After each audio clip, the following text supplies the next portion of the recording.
നമ്മുടെ കൊല്ലം ആശ്രമത്തിനകത്തൊരു ഫെസ്റ്റ് നടക്കുന്നുണ്ടായിരുന്നു. അപ്പോൾ വൈകുന്നേരം ആയപ്പോൾ കുഞ്ഞുങ്ങളെയും കൂട്ടി നമ്മളൊന്ന് പോയി. അപ്പോൾ നല്ല എ സിയും കാര്യങ്ങളൊക്കെ ആയതുകൊണ്ട് കുഞ്ഞിന് വലിയ പ്രശ്നമൊന്നും തോന്നിയില്ല. അവൻ സുഖമായിട്ടിരുന്നു, കരച്ചിലും ബഹളമൊന്നും ഇല്ലായിരുന്നു. അപ്പോൾ ഒരുപാട് സ്റ്റോളുകൾ ഉണ്ടായിരുന്നു കേട്ടോ. അപ്പോൾ ഇതിന് പിന്നെ നമ്മളിതുപോലെ ഫെസ്റ്റുകൾ പോയത് പല സ്റ്റോളുകളും കയറിയിട്ടുള്ളതുകൊണ്ട് അത് വലിയ പുതുമയായിട്ടൊന്നും തോന്നിയില്ല. എങ്കിലും നമ്മളൊരു സ്റ്റോളിൽ നമ്മൾ പേട വാങ്ങിച്ചു കേട്ടോ, പാൽപ്പേട വാങ്ങിച്ചു. നല്ല നെയ്യുടെ ടേസ്റ്റൊക്കെ ഉണ്ടായിരുന്നു, ഒരുപാട് മധുരമൊന്നും ഇല്ലായിരുന്നു, നല്ല ടേസ്റ്റ് ആയിരുന്നു കേട്ടോ. പിന്നെ നമ്മുടെ മെയിൻ ലക്ഷ്യം എന്ന് വെച്ചാൽ ഫുഡ് കോർട്ടായിരുന്നു. അപ്പോൾ ഇതിന് മുന്നേ നമ്മൾ സരസ്മേളയ്ക്കൊക്കെ പോയപ്പോൾ ഒരുപാട് ഇതുപോലെ ഫുഡ് കോർട്ടുകളുണ്ടായിരുന്നു, പല സ്റ്റേറ്റിൽ നിന്നുള്ള ഫുഡുകളൊക്കെ ഉണ്ടായിരുന്നു. അപ്പോൾ ഇത്തവണ അത്രയും സ്റ്റേറ്റുകളിൽ നിന്നുള്ള ഫുഡൊന്നും ഇല്ലായിരുന്നെങ്കിലും കുറച്ചൊക്കെ നമുക്ക് വെറൈറ്റി ഡിഷസൊക്കെ അവിടെ അവൈലബിൾ ആയിരുന്നു കേട്ടോ.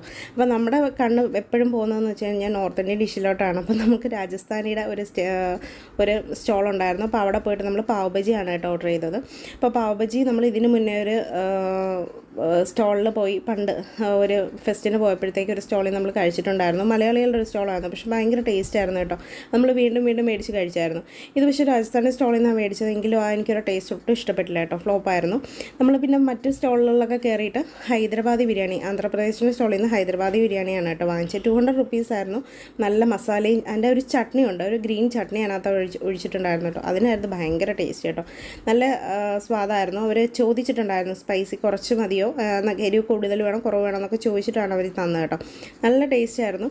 അത് മോന് ഭയങ്കരമായിട്ട് ഇഷ്ടപ്പെട്ടു കേട്ടോ. അത് കഴിഞ്ഞിട്ട് ഞങ്ങൾ ഒഡീഷയുടെ സ്റ്റോളിൽ നിന്ന് ഒരു പായസവും അതുപോലെ തന്നെ ഒരു ചിക്കൻ ലോലിപോപ്പ് എന്ന് പറയുന്ന ഒരു ലെഗ് പീസും മേടിച്ചിട്ടുണ്ടായിരുന്നു. പിന്നെ ഒരു സോസ് അതിനകത്തുണ്ടായിരുന്നു കേട്ടോ. ഭയങ്കര ടേസ്റ്റ് ആയിരുന്നു ആ ലെഗ് പീസിന് കേട്ടോ. അതിനകത്ത് ഉള്ള മസാല എന്ന് വെച്ചാൽ വളരെ ടേസ്റ്റി ആയിരുന്നു. അത് കഴിഞ്ഞിട്ട് നമ്മൾ വേറൊരു സ്റ്റോളിൽ നിന്ന് നമ്മളൊരു മന്തി മേടിച്ചിട്ടുണ്ടായിരുന്നു കേട്ടോ. മന്തിയും ഭയങ്കര ടേസ്റ്റ് ആയിരുന്നു. എന്നാലും നമ്മൾ ഇവിടെ നിന്നൊക്കെ മന്തി കഴിച്ച് എപ്പോഴും കഴിക്കുന്നത് കാരണം എനിക്കത് വലിയ പുതുമയായിട്ടൊന്നും തോന്നിയില്ല. എല്ലാം കഴിച്ച് വയറ് നിറഞ്ഞ് പുറത്ത് വന്നിട്ട് ഒരു കരിമീൻ ജ്യൂസും കഴിച്ച് നേരെ വീട്ടിലേക്ക് പോയി. ഇത്രയേ ഉള്ളൂ.